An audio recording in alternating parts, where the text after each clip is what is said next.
السلام علیکم پیارے دوستو، کیسے ہیں آپ سب؟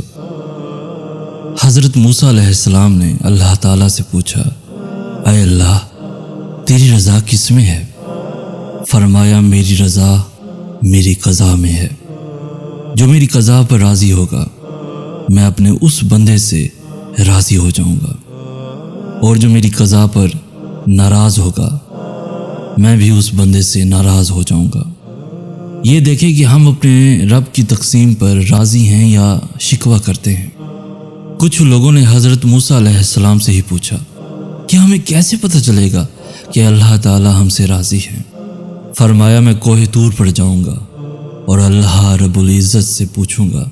چنانچہ جب کوہ طور پر تشریف لے گئے تو عرض کیا، اے پروردگار، آپ کے بندے یہ بات پوچھ رہے ہیں۔ رب کریم نے فرمایا، میرے بندوں سے جا کر کہہ دو کہ وہ اپنے دل میں جھانک کر دیکھیں۔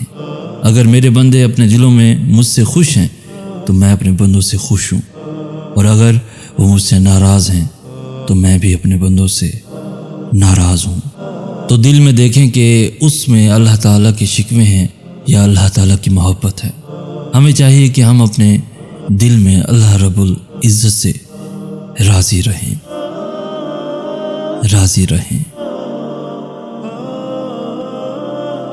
پیارے دوستو، آج کی اس ویڈیو سے آپ نے کیا سیکھا؟ اس ویڈیو کو اپنے دوستوں کے ساتھ بھی ضرور شیئر کیجیے، اور اس ویڈیو کو لائک کرتے ہوئے ہمارا چینل بھی ضرور سبسکرائب کر دیجیے۔ ہمیں کہتے ہیں سید سناس۔ ہم ملیں گے نیکسٹ ویڈیو میں، تب تک کے لیے اللہ حافظ۔